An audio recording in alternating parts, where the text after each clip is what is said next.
pleasant melody, so I didn't mind so much. Kind of has lots of echoes and repeats.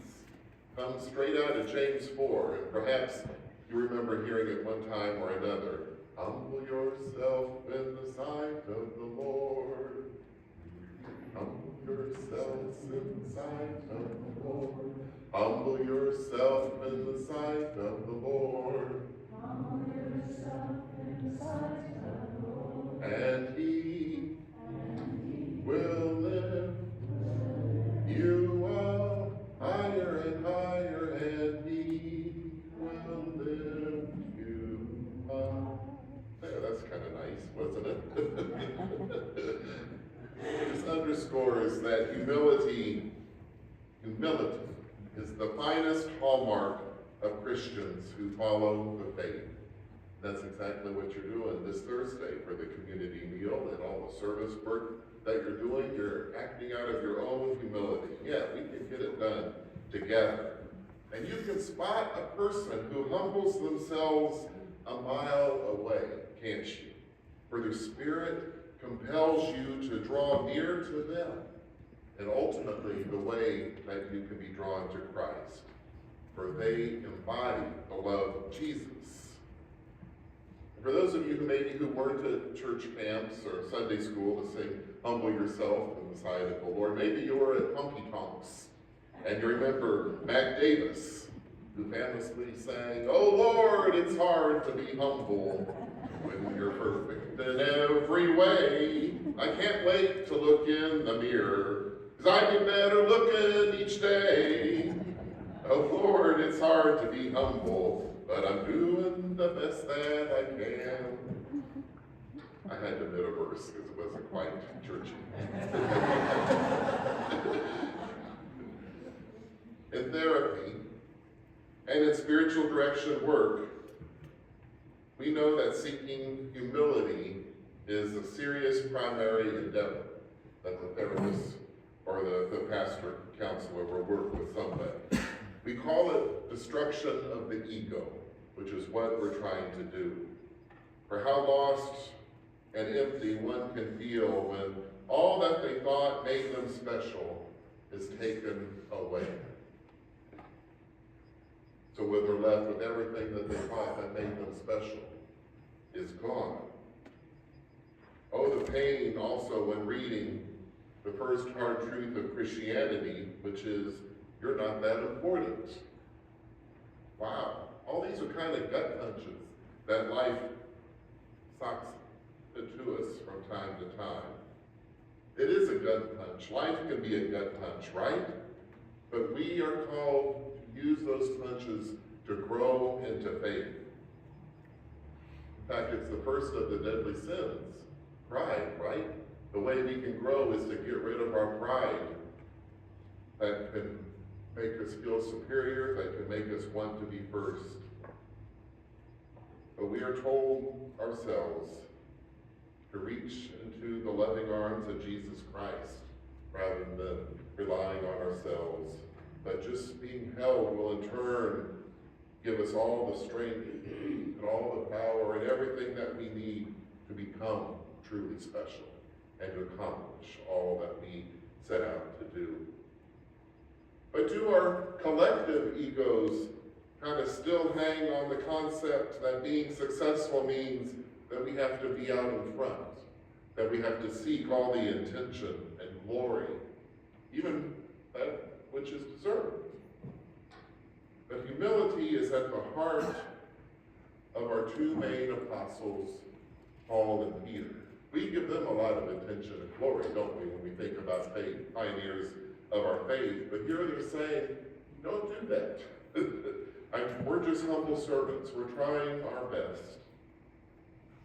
Peter in particular calls this the good stewardship of grace. He let his ego in the beginning as he denied Christ's presence. He said, oh, I'm too important. I can't let myself be delivered up. But as he ministered, as we see through Acts, he ultimately gave himself up in full glory to Jesus Christ. The good stewardship of grace. When we get down to it, all of us are here because of grace. That we have been loved, that we have supported, being given abilities to continue on.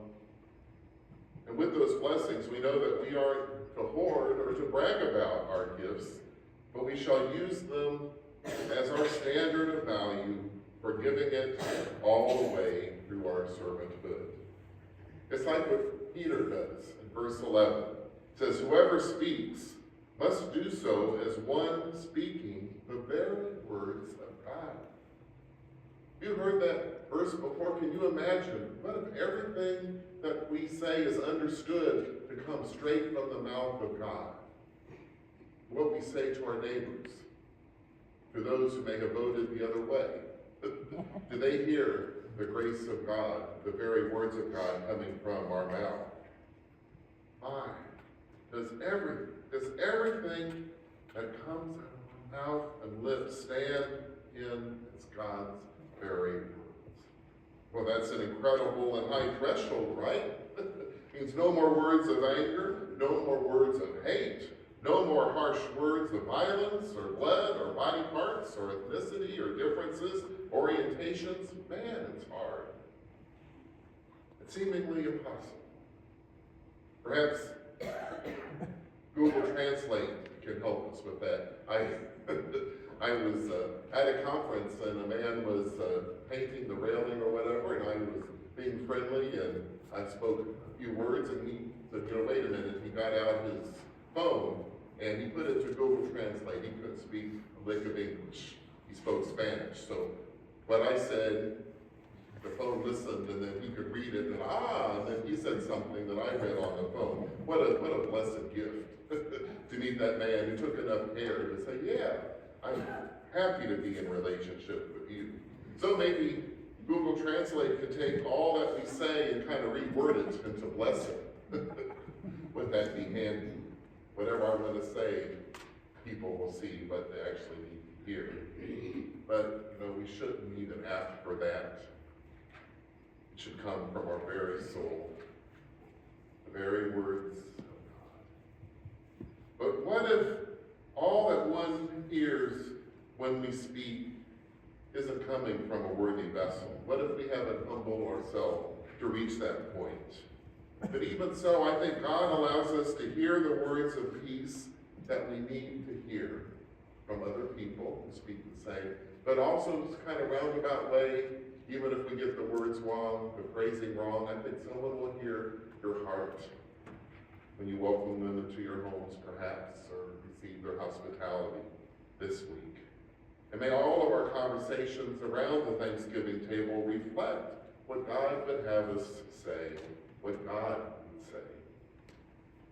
And will we, even with certain relatives present, be able to prepare a table of peace and reconciliation? Can we all focus on the more important ties that hold us together? Blood, family, friends, faith. Oh, I pray that we can. I was shopping on Thursday for some Thanksgiving items, and I chatted with the beer distributor who was loading up boxes after boxes, and they were piling high. And I was asking if he's been very busy this season. He goes, oh yeah, because we're expecting an increase in liquor sales this holiday season, clear into the new year. What are they anticipating? Being able to speak peace in everyday conversations requires a spiritual discipline on our part, not a beer in hand necessarily, but our active faith practices so those kind words will be natural. But do we have the vocabulary of holiness and what we can say to one another? Do we know the words for peace, for admiration, for love, for respect? The best bet, and often the best choices in conversation, however, is just remaining silent, listening more than we speak. But we do occasionally need to say something, right? To stand up when there is a call for a better way and offer a way to help in a situation. People do, and they can look up to us to lead after all. We call that being a servant leader in true humility. Being a servant leader calls us to be a servant guide. So how can we lead in humility? I presided at a retired minister's farewell celebration. He pastored a church just down the highway from here for 27 years. I just can't fathom that myself. 27 years of faithfulness at his church. And as the congregation said farewell, I asked him to say one or two words to describe his inspiration that marked his leadership and how it took deep roots. And he thought about it. And he said, I think the words that I want to say is that I tried to be a co-laborer. Co-laborer, one who walks with somebody side by side, one who works side by side. Not dragging folks from ahead or say, follow me. Or he doesn't shove them from behind and say, come on, let's pick up the pace. Shoulder to shoulder. Walking with brothers, sisters, and others to get the job done. These qualities of servant leadership that Paul spells out in Philippians 2 revolve around these key words of humility. They are joy, fellowship, love, partnership, affection, unity, mindset, and attitude. And perhaps you can make a checklist of these for every day. How have I demonstrated all of these? Joy, fellowship, love, partnership, affection, unity, mindset, attitude. To the contrary, Paul regarded it shameful to look upon others with a selfish eye or a pompous mind. And as our ears hunger for compliments while our mouths are silent in giving them, how might these compliments flow? And does our heart have little room for others to do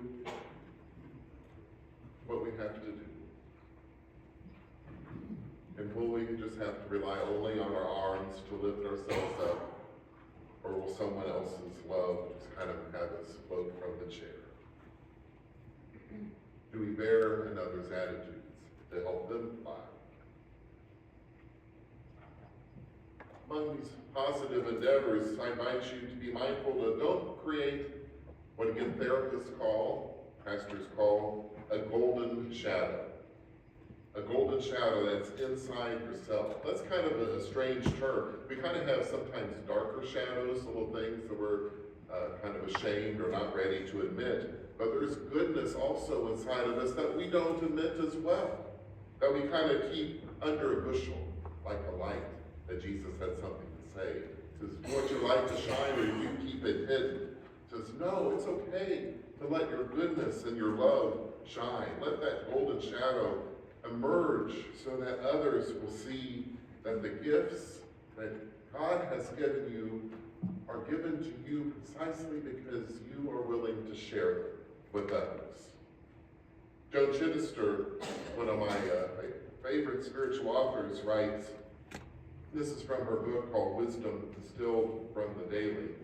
She says, humility is not a false rejection of God's gifts.